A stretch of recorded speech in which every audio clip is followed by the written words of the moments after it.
سے جو ہے وہ دشمنی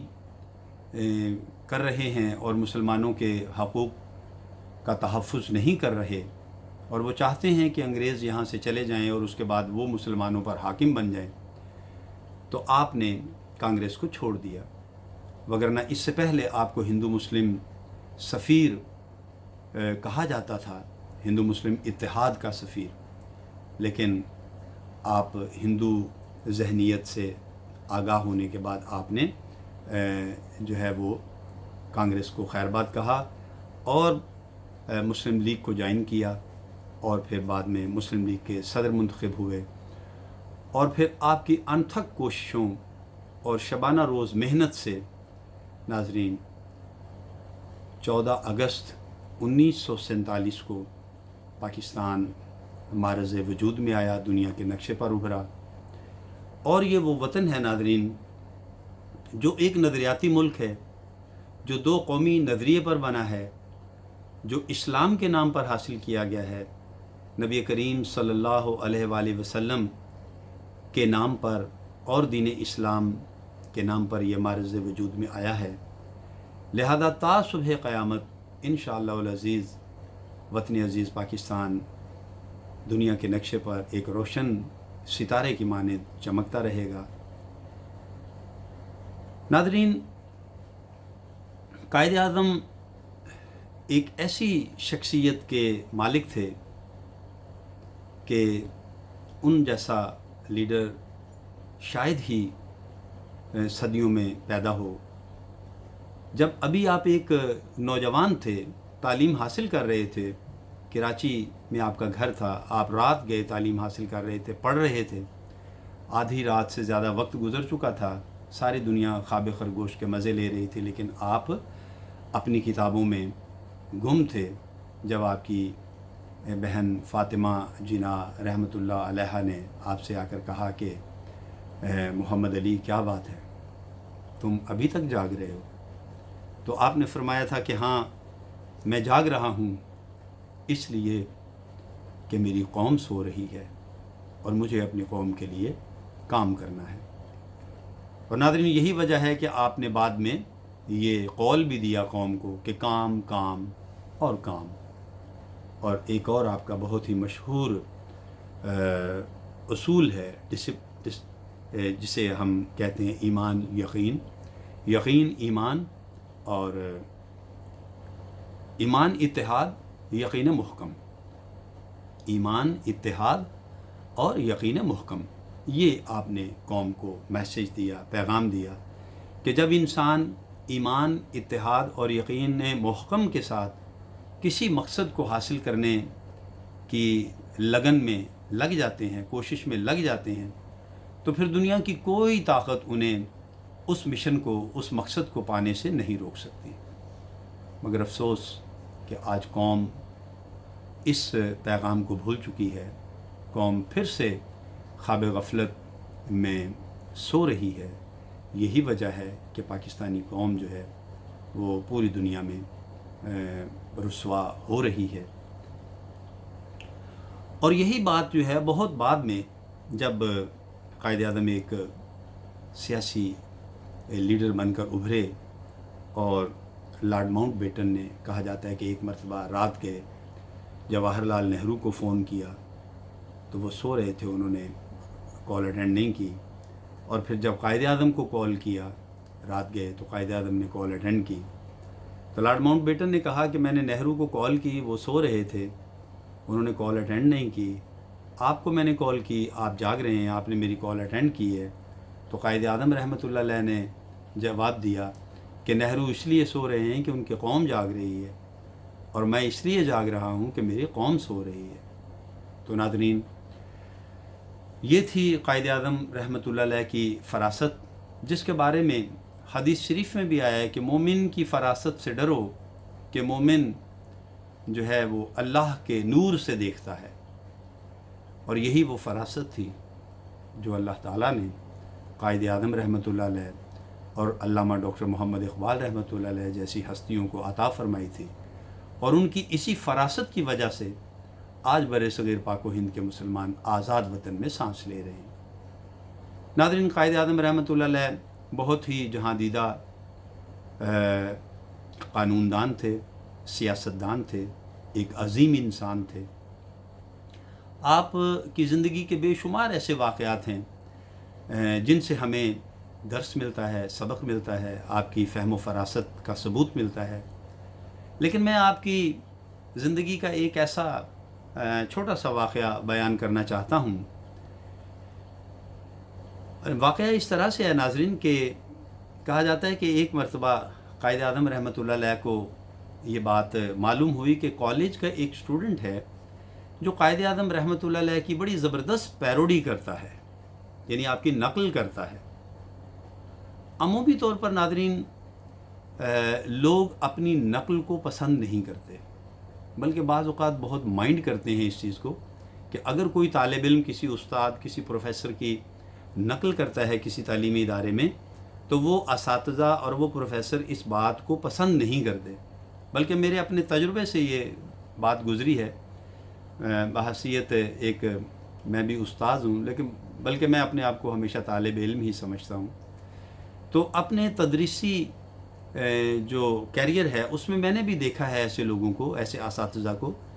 کہ طلباء جب ان کی نقل کرتے ہیں، ان کی پیروڈی کرتے ہیں تو وہ پسند نہیں کرتے اس چیز کو۔ لیکن ناظرین جب قائد اعظم رحمۃ اللہ علیہ کو یہ بات معلوم ہوئی تو آپ نے اس نوجوان طالب علم کو اپنے آفس میں بلایا۔ جب اسے یہ معلوم ہوا کہ قائد اعظم رحمۃ اللہ علیہ نے اسے طلب کیا تو وہ ڈر گیا، وہ خوفزدہ ہو گیا۔ وہ سمجھا کہ شاید اب مجھے کوئی سزا ملے گی یا کچھ ایسا قائد اعظم رحمۃ اللہ علیہ جو ہیں وہ مجھ سے باز پرس کریں گے۔ لیکن ناظرین جب وہ نوجوان قائد اعظم کے آفس میں پہنچا تو قائد اعظم رحمۃ اللہ علیہ نے فرمایا کہ میں نے سنا ہے کہ آپ میری پیروڈی کرتے ہو۔ تو اس نے سر جھکا لیا، خوفزدہ ہو گیا، ڈر گیا۔ لیکن آپ نے فرمایا کہ اے نوجوان، مجھے اس بات کی خوشی ہے کہ تم میری پیروڈی کرتے ہو۔ میں نے تمہیں اس لیے یہاں بلایا ہے کہ میں بھی دیکھوں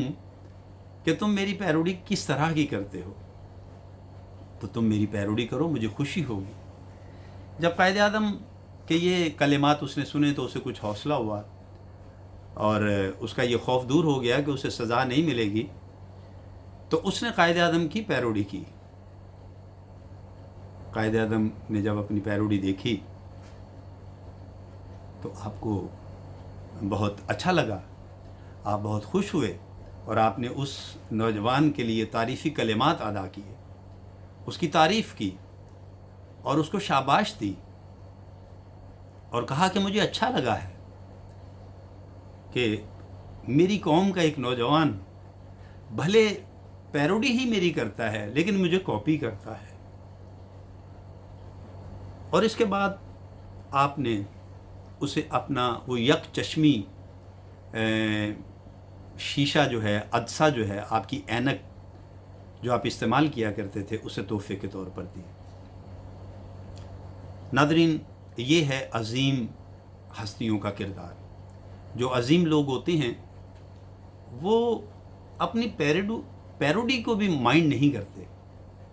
وہ اس پر بھی خوش ہوتے ہیں۔ اس پر مجھے وہ ایک واقعہ یاد آ گیا ہے، روایت میں غالباً بنی اسرائیل کا یہ واقعہ ہے کہ ایک شخص جو ہے حضرت موسیٰ علیہ السلام کی پیروڈی کیا کرتا تھا۔ جب حضرت موسیٰ علیہ السلام قوم کو تبلیغ فرمایا کرتے تھے تو جس جگہ، جس مقام پر، جس حلیے میں آپ پیروڈی کیا کرتے تھے تو آپ کے جانے کے بعد اس قوم کا ایک شرارتی شخص اس جگہ پر آتا اور بالکل اسی طرح کا حلیہ کرتا، آپ کے جیسی داڑھی جو ہے وہ نقلی داڑھی لگاتا، آپ کے جیسا امامہ باندھتا، آپ کی طرح عصا ہاتھ میں پکڑتا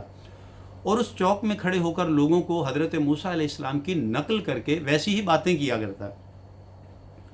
اگرچہ وہ حضرت موسیٰ علیہ السلام کا بظاہر تو مذاق اڑاتا تھا لیکن ان کے جیسی پوری شکل و شباہت بنایا کرتا تھا۔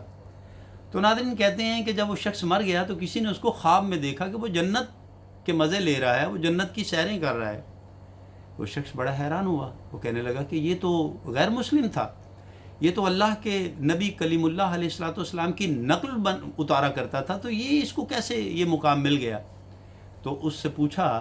کہ اے بندے، تو کافر تھا، تیرے ساتھ یہ کیا معاملہ ہے کہ تو جنت کی سیر کر رہا ہے؟ تو اس نے کہا کہ میں اگرچہ حضرت موسیٰ علیہ السلام کی نقل کیا کرتا تھا، لیکن اللہ کو میری یہ ادا پسند آ گئی کہ میں اس کے نبی کے جیسا حلیہ بناتا ہوں، اس کے نبی کی طرح میں داڑھی لگاتا ہوں، اس کے نبی کی طرح میں امامہ سر پہ سجاتا ہوں، اس کے نبی کی طرح میں عصا ہاتھ میں پکڑتا ہوں، اور حضرت موسیٰ علیہ السلام کی اس جگہ پر کھڑے ہو کے جہاں وہ لوگوں کو اللہ کا پیغام سنایا کرتے تھے، وہاں کھڑے ہو کر میں ان کی نقل کیا کرتا تھا، تو اللہ کو یہ بات پسند آ گئی، اور اتنی پسند آ گئی کہ اللہ نے مجھے مرنے سے پہلے ایمان کی دولت سے سرفراز کر دیا، اور نہ صرف یہ کہ ایمان کی دولت سے سرفراز کیا بلکہ مرنے کے بعد مجھے جنت میں داخل فرما دیا، مجھے معاف فرما دیا۔ تو دیکھا ناظرین، اس میں ان لوگوں کے لیے بھی درس ہے جو شریعت کے اصولوں پر اور شریعت کے شعائر پر عمل کرنے پر بعض اوقات معاذ اللہ تنقید کرتے ہیں۔ جو لوگ نبی کریم صلی اللہ علیہ وآلہ وسلم کی شریعت مطہرہ پر عمل کرتے ہیں اور آپ کی حیات پاک پر چلتے ہیں اور آپ کی ہر سنت پر عمل کرتے ہیں، ناظرین اندازہ کیجئے کہ ان کا اللہ کے ہاں کیا مقام ہوگا۔ جب حضرت کلیم اللہ علیہ السلام حضرت موسیٰ کی نقل کرنے والے ایک شخص کو اللہ نے اتنا انعام و اکرام سے نواز دیا، تو اپنے پیارے محبوب آقا دو جہاں میٹھے مصطفیٰ صلی اللہ علیہ وآلہ وسلم کی سنت پر عمل کرنے والے کو اللہ تعالیٰ کیوں نہیں نوازیں گے؟ انشاءاللہ ضرور نوازیں گے۔ تو ناظرین، یہ تھا وہ واقعہ کہ حضرت قائد اعظم رحمۃ اللہ علیہ نے اپنی نقل کرنے والے نوجوان سے نہ صرف بلکہ خوشی کا اظہار کیا، بلکہ اسے اپنا وہ یک چشمی جو عینک تھی وہ اسے انعام کے طور پر عطا فرمائی اور اس سے خوشی کا اظہار فرمایا۔ تو ناظرین، یہ تھے ہمارے قائد اعظم رحمۃ اللہ علیہ۔ آپ کی شخصیات کے بے شمار روشن پہلو ہیں جن کا احاطہ مختصر گفتگو میں کرنا ناممکن ہے۔ بہرحال میں قائد اعظم رحمۃ اللہ علیہ کی ذات پاک کو خراج عقیدت پیش کرتا ہوں۔ میں ان کو بحیثیت محسن انسانیت، محسن عوام پاکستان ان کو سلام پیش کرتا ہوں، ان کی خدمات کو جو ہے وہ ہدیہ عقیدت پیش کرتا ہوں کہ اللہ تعالیٰ نے انہیں ہم سب کے لیے ایک نجات دہندہ بنا کر بھیجا کہ جنہوں نے ہمیں انگریزوں کی غلامی سے آزادی عطا فرمائی۔ اور میں دعا کرتا ہوں کہ اللہ تعالیٰ قائد اعظم رحمۃ اللہ علیہ کی روح کے درجات بلند فرمائے، ان کو جنت الفردوس میں پیارے آقا علیہ السلام کا پڑوس عطا فرمائے، اور ان کو کروٹ کروٹ جنت عطا فرمائے، اور ان کی قبر کو تا حد نظر وسیع فرمائے۔ ناظرین، امید ہے آپ کو ہماری آج کی ویڈیو پسند آئی ہوگی۔ اس کے ساتھ ہی میں آپ سے اجازت چاہتا ہوں۔ حیات و صحت نے مہلت دی تو آئندہ ویڈیو کے ساتھ بہت جلد آپ کی خدمت میں پھر حاضر ہوں گے۔ تب تک کے لیے اجازت، اپنا اور اپنے پیاروں کا بہت خیال رکھیے گا۔ اللہ ہم سب سے راضی ہو۔ فی امان اللہ۔